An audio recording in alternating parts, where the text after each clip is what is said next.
What's up, cycling junkies? We got another episode of Pack Chatter coming at you. Another great guest. Really excited to get you into that. But before we start, we got to hit the sponsors. So as always, we are sponsored by Legacy Bikes. That's Legacy with an I, Legaci, bikes.com. They've been doing bikes for over 30 years. And if you want to get your little one started on a balance bike, that's where you go. They got a whole bunch of different models, different setups, price ranges, the whole deal. And you can get your little one going and loving the sport that you love with Legacy Bikes at legacybikes.com. We're also sponsored by NYSBRA, the New York State Bicycle Racing Association. They are responsible for all the behind the scenes work in racing in New York State, from permits to state championships to grants to officials, all kinds of really good stuff. So go check them out on NYSBRA.com and see what's in store for 2019.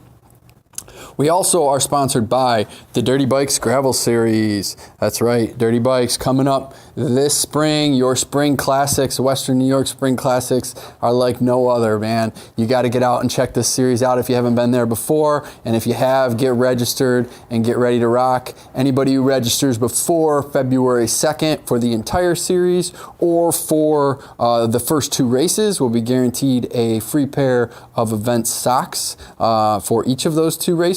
The first 100 racers to register for the series, and there's a few spots left there, will get a free custom Dirty Bikes fender for your bike there. You can go out and race it that day if you want. We got tons of other prizes in store. We got pro racers coming in. We're going to have huge parties around all of it. It's definitely the place to be for the spring. It's definitely the way to kick off your 2019 race season with the Dirty Bikes Gravel Series. You can hit us up on ridelcc.com and check out all three races. You can register for all three at once on Bike Reg by searching Dirty Bikes, or you can register for each race individually. They're all listed on the website as well as on the Dirty Bikes Reg page. All right, so today's guest is one of the top young riders in the world. He's gearing up for Cyclocross Worlds right now that will be on February 1st and 2nd, I believe.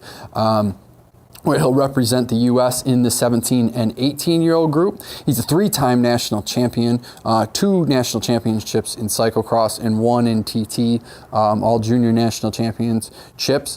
He's a Pan Am champion from this year in cyclocross, and he's just started his road career in 2018 and will be building on that in 2019. He's just a once-in-a-lifetime young rider, and he's right out of Western New York, so a lot of the local riders know him and have seen him race in all kinds of different local venues, and now we're getting to see him race on the national and world stage. And on top of all of that, he's just a super nice kid, really well-spoken, just a class act all the way around. So it was a real pleasure to be able to sit down and chat with him for about a half an hour and talk about sort of where he's come from and what he's doing and where he's going.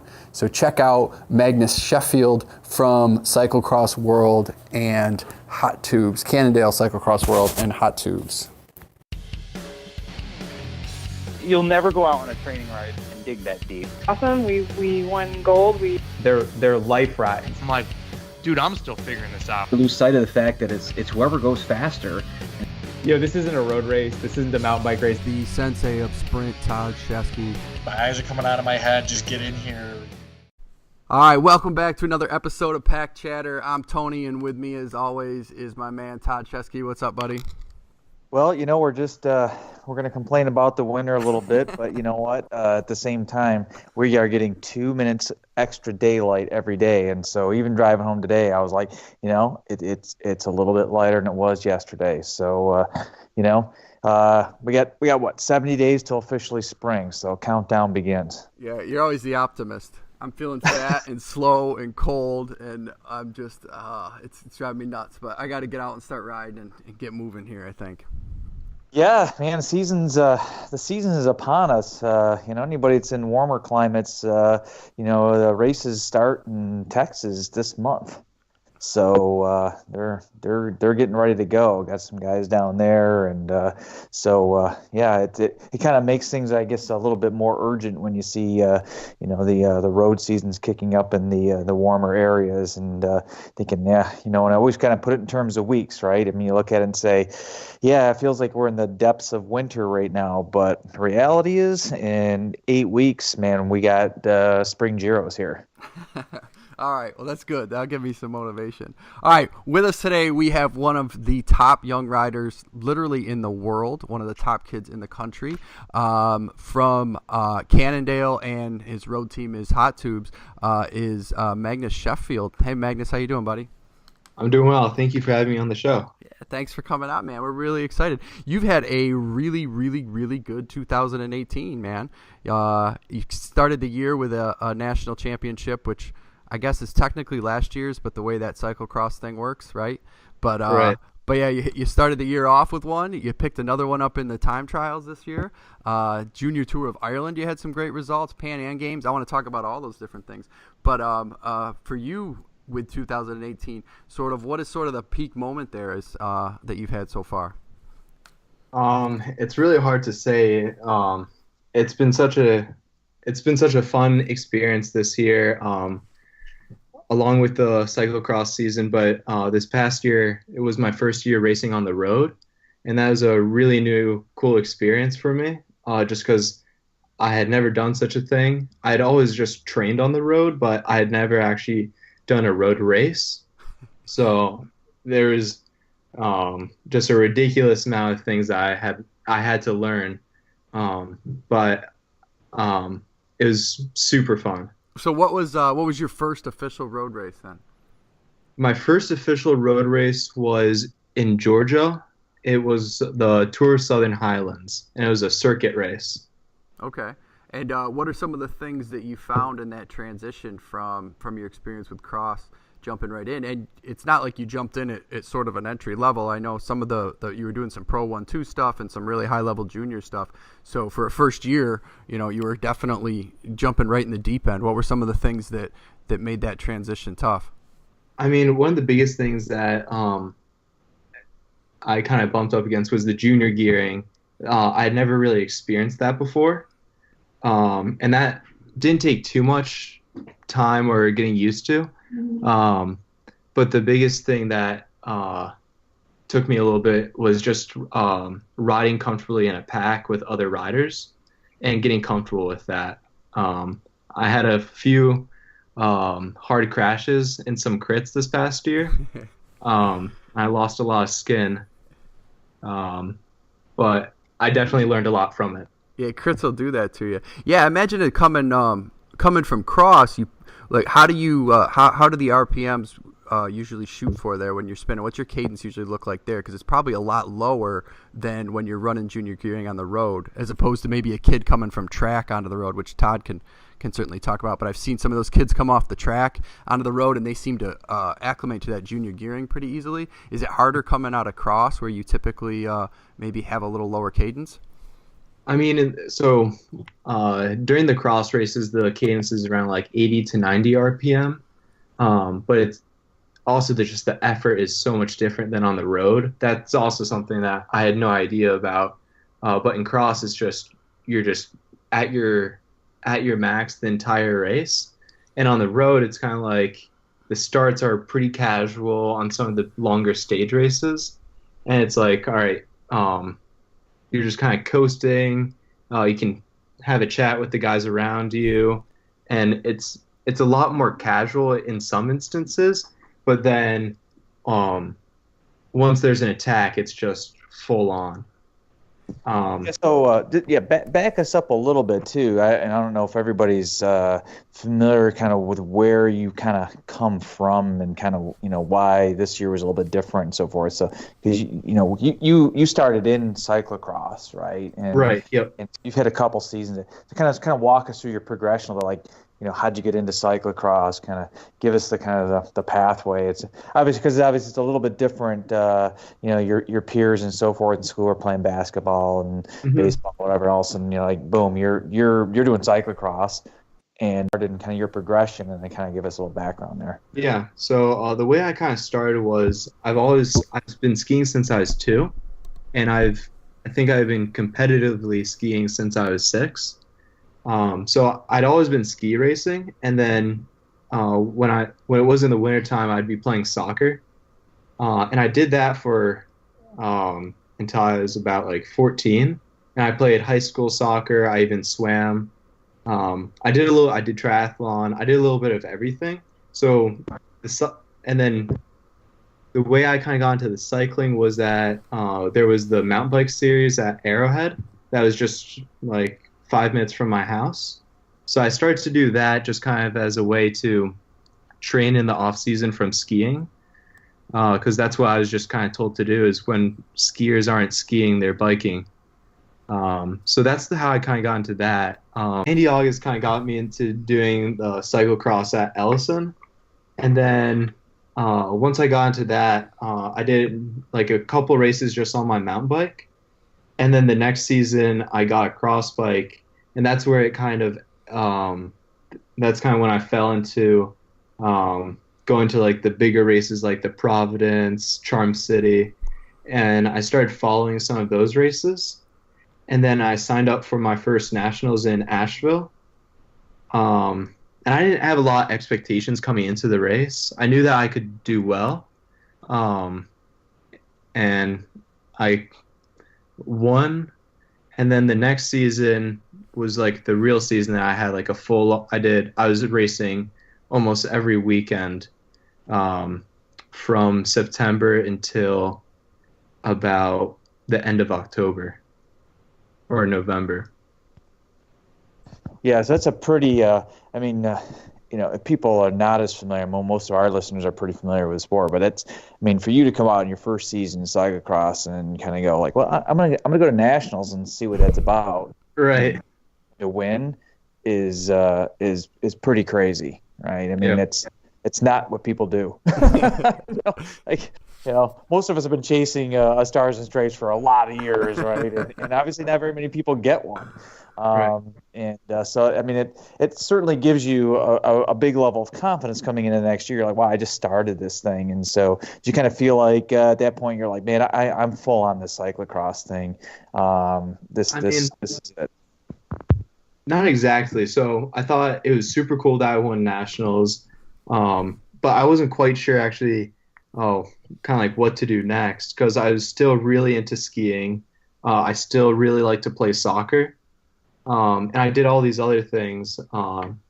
So for a while, it was that skiing kind of was like my main priority. But then what eventually happened is that the cycling then kind of became even the next couple of years. And then this past year, I went to a ski academy where I was skiing full time. I was then also forced, because I also wanted to start cycling at a higher level. Then it kind of became a lot more difficult to balance both of them. But if I were to redo it or go back in time, I definitely wouldn't have changed anything. I think it's really important for kids at a younger age to do as many sports as possible, even though they're not necessarily as good as in one sport as in they are in another. And I think it's really important to do that because it prevents burnout and kids getting overly committed or too tied into things. Because at the end of the day, it's just another race. It's not life or death. Yeah, and it's good to have that perspective, and certainly you're at a really high level in the sport, and you want to take it forward, and it does require that extra commitment now. And I've seen athletes though that over the years of they're pretty good when they're your age or a little bit younger or even a little bit older, right? And they get overly committed to it, and then they kind of sacrifice a lot of being a whole athlete first. And then they do. Then they're kind of burned out on it. They burn out on a lot of sports. I mean, how many kids are playing soccer after they get done with college or even high school or whatever? But they've been playing since they were little kids. But then they were at every soccer camp and they were every game. They're just year-long seasons and all these kind of things. And taking that break is important. But one of the nice things is you also have road, which kind of one of the benefits of cycling is you have these disciplines that are kind of really different. Absolutely. So just for context for the listeners too, this progress that you're giving us. You started at about 13, is that about right? Like when you had that mountain bike, and you're 16 now, but your race age is 17. Is that right? Yep. Okay, good. So that kind of gives us a timeline of these last sort of 3 or 4 years here that you've kind of jumped into it, and then just now you're making that transition where you're focusing on cycling and kind of getting away from that ski focus. And when I was looking for a road team, I met Toby Stanton, who runs Hot Tubes, and when I was talking to him on the phone on whether or not it would be a good choice for me to be on the team, he kind of made the decision that if I wanted to ride at the highest level, I wouldn't be able to ski anymore competitively. I can still ski all I want. It's just that the training required for cycling internationally there's not enough time to also ski, unfortunately. So I think that I maximized the amount of years that I was able to ski competitively. And I think it's really important just to reiterate that for kids is just to do as many sports for as long as they can. Very cool. So what, as you're going forward here now, and you're making this transition of now I'm kind of getting more serious and I'm focusing in, like what are the sort of short-term and long-term goals with that? Do you see yourself more as a cross racer or a road racer, or are you kind of just feeling both out and see where they go? What does that look like for you in the future, do you think? So I would say that before I started racing on the road, I was just a cyclocross racer. But now that I've started road, I would say that I'd be more of a road racer than a cyclocross racer. But they're about even. I think it's hard to say what's to come in my future. But I definitely want to do both as long as I can. You do really well in the TTs. That's where you won one of your national championships, and even some of the stage racing that seems to carry you pretty well. Do you find that that's a nice transition from cross for you? I would say that time trialing is very similar to cyclocross because it's intensive the entire time. Cyclocross is a little more on and off the power, but your heart rate is constantly at its max. While time trialing, your heart rate is also at the peak level, but then the power is more constant. So I would say that my physiology fits a time trial a little bit better than it does cyclocross. But I think that cyclocross is just so much fun. I don't think I could really give that up. And I think it's so awesome to be able to go out for a training ride and to cyclocross feels like playing in the woods. And I definitely feel like the road training for road can get kind of monotonous and boring a little bit, going out for like 3-hour rides on the road. So I definitely feel like cyclocross definitely keeps it exciting. Well, I think, part of it too is, when you kind of look at you're looking at where you are on the road, what you've done in cyclocross, and, cyclocross demands are quite a bit different, but you're still developing a lot too. And, being young, it's like I used to say to guys that were young and say they're like, they're Cat 4s, not racing international level. And they're like, hey, I'm a time trial guy. And I'm like, actually, you're kind of not really anything right now. Yeah. You're just kind of less bad at some things. So that's the encouraging coach right there. Well, you're just less bad at that than everything else. I like that. Right. But it's sort of like, but to put that in the context of, try to be that whole rider, and you're young and you're developing, and you may think, I'm not, my sprint's really not there, but you're still growing and developing a lot, and you're showing some of that capability of functional reserve capacity and the ability to put out some really hard efforts in cyclocross.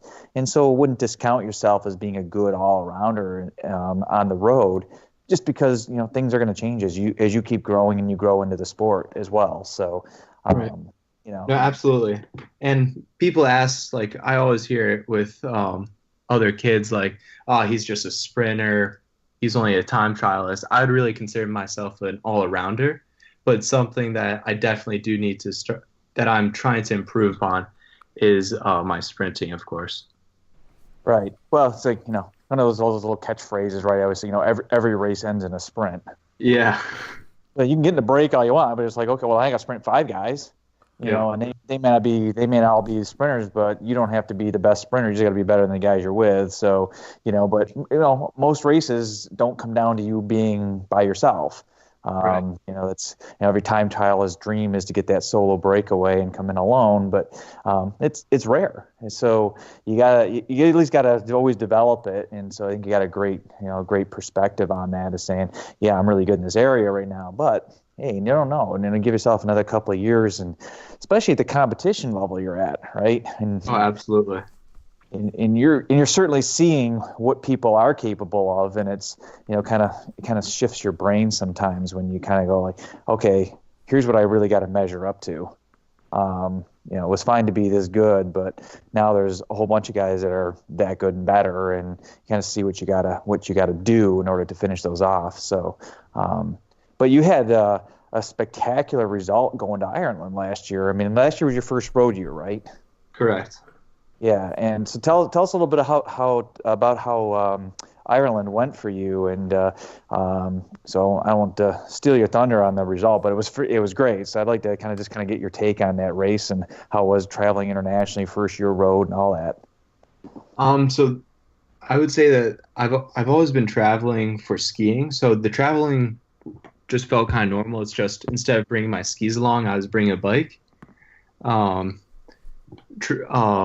The racing was a lot different in Ireland. It was definitely a lot more aggressive than in the U.S.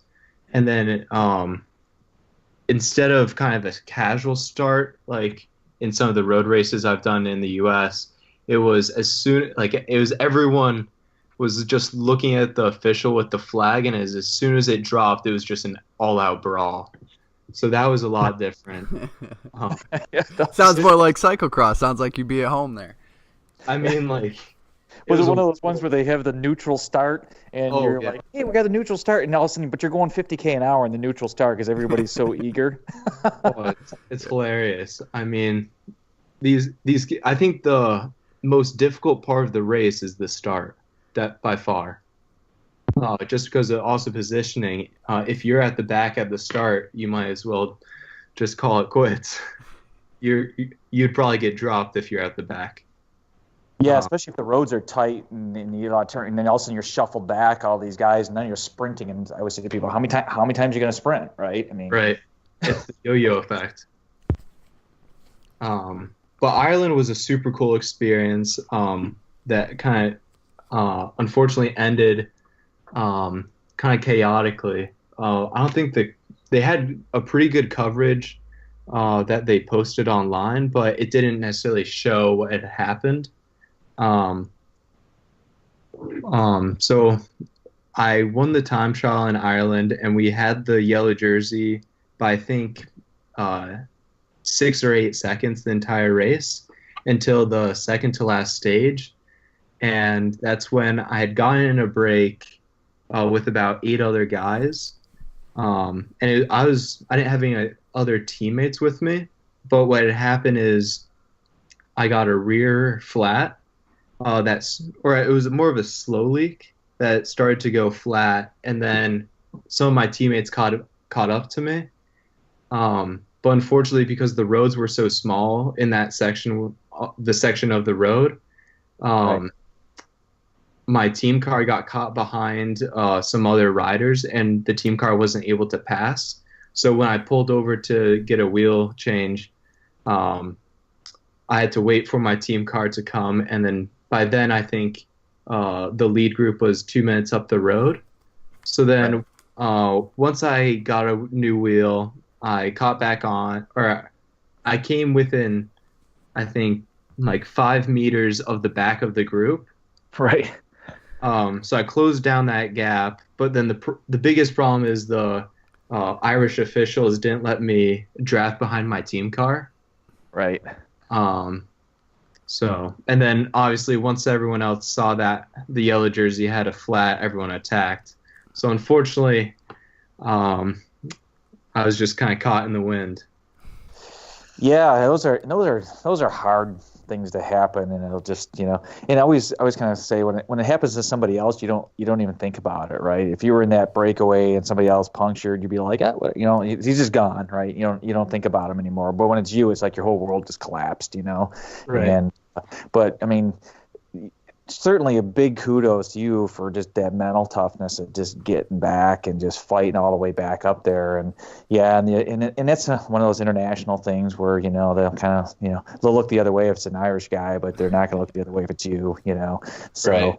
just it's just stuff that happens, and but the fact that you were able to grab the yellow jersey in the time trial and hold that for a good part of that, and yeah, I mean, stuff happens, but I mean, I think you really showed some real tenacity, which is cool, and it really speaks well for your future to be able to do that, and not just get upset, throw your bike down, be like, I'm out now, and and if you're me, you wouldn't be chasing back on. So I don't have a wheel, I'm kind of hurting, but yeah, knowing yourself and staying calm and fight back is huge. But I was watching the results of it, and I had somebody else that was racing that as well, and was watching every day, and I was like, man, it was a pretty impressive result. Again, first year road is really cool. So congratulations on that. So I appreciate that. On the cross side, can you talk a little bit about what you've learned being around some of the pro riders that you're getting access to at the level you're at right now? I know during your nationals race, I was watching it, and Tim Johnson was talking about riding the course with you and how impressed he is with where you're at, and the potential that you have, and that Stephen Hyde was out there riding with the course with you. And I imagine you get a fair amount of those interactions, especially since cross community's sort of tight knit, and those guys are pretty accessible to begin with. What kind of things are you learning being around riders of that caliber on that end of the sport? So I'm really fortunate to be on Cannondale, so I had direct access with the pros on the team. So it's super easy. If I have like any questions about how some of the lines they're taking, I just can go up to them and simply ask them, hey, do you want to go ride this line with me? Or what tire pressure, which tires are you guys riding on? All of that is just at the tip of my fingers, which is super awesome. Also, Tim is a great resource to ride with, but also Matt Timmerman is also a super useful resource that all of us on the team use. Matt's a master rider, but he also has an exceptional eye for lines and just bike handling. So you'll definitely see Katie or Steven or even Spencer or Curtis. They'll always be asking Matt, because he's also racing earlier in the day. Mm-hmm. He's able to also share knowledge with the pros, right? Kind of what's going on and how things are changing. Very cool. Yeah, Matt's a great guy. Did you when you were racing at Swain last year and you were on that breakaway with Dan late in the race, or I guess it was just you two there, and then you dropped Dan and rode away from him? Did you go back and get a pat on the back from Matt for that? I have that on video, by the way. I send it to Dan every once in a while. Yeah. No, that was a crazy race. Dan had come back from Arizona. He said he was really, really cold, but we were right in the truck, by you guys when that happened, and you just kind of kicked it up, and that was it. You guys had already dropped everybody else, but yeah, that was pretty cool. I felt kind of bad though, because I think he really bonked after that. Yeah, he brought it back the next race in the series, but yeah, he was definitely having trouble acclimatizing. Literally gotten off the plane from Arizona, I think a day before, and then it was like 38 and snowing and raining, getting out there in that weather. So Yeah. Well, you're definitely acclimatizing if you've been getting outside this week, and you're in upstate New York here, so you're getting acclimatization, so you'll be set for spring classics. Yeah, exactly. So what's your schedule? What's your plan this year? What are you kind of looking at? Kind of give us the big highlights. What you got going on? It hasn't exactly been completely finalized just because there's a lot of qualifications that have to be done with a lot of the races. But my hopes is I'm off to France next Thursday. I'll race Pontchâteau and then Hoogerheide and then Cross Worlds in Denmark the following week. And then right after that, I'll be flying straight home, and then the road season starts, I think, a week and a half after Cyclocross Worlds. Right. But I'll be going down and doing a training camp in Georgia with my coach and our team before we go to Valley of the Sun. So that'll be our first road race. Some of the bigger international races that I'm hoping to do are Ghent-Wevelgem, Paris-Roubaix, and then I'm also hoping another big race after that is the Rasputitsa.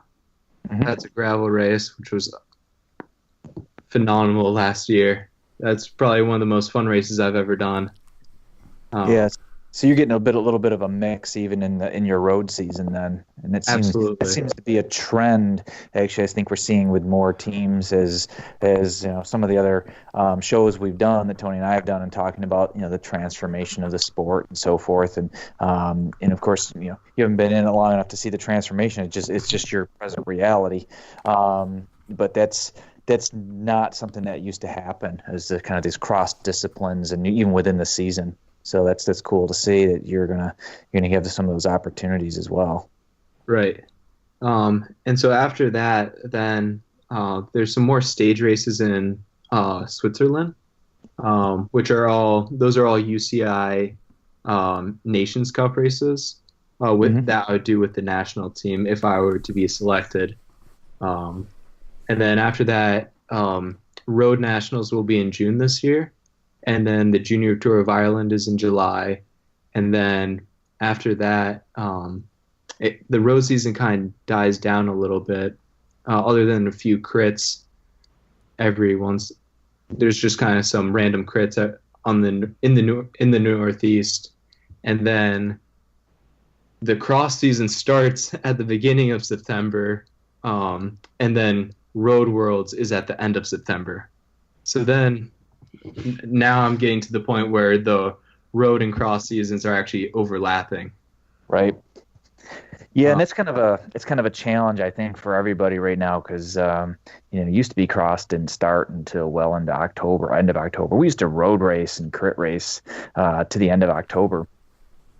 Even in the Northeast here, and it's really cross has kind of crept up into that, and now because of the world schedule and everything, I kind of there's this overlap that's kind of going on. So it's gonna be interesting how that sorts out, and it's gonna be obviously it's a bit of a challenge from a training standpoint and preparation as you're trying to cross over, no pun intended, but.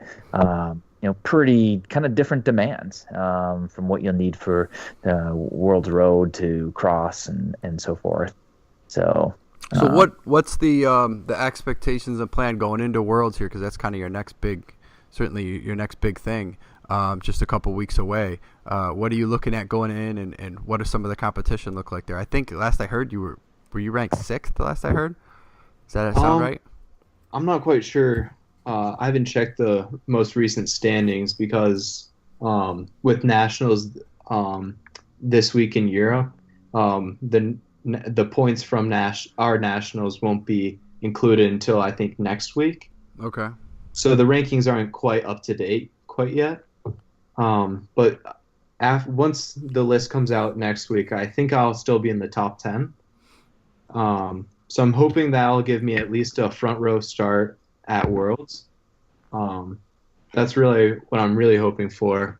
Going into Worlds, this first year as a junior has just been really just gaining as much experience as possible.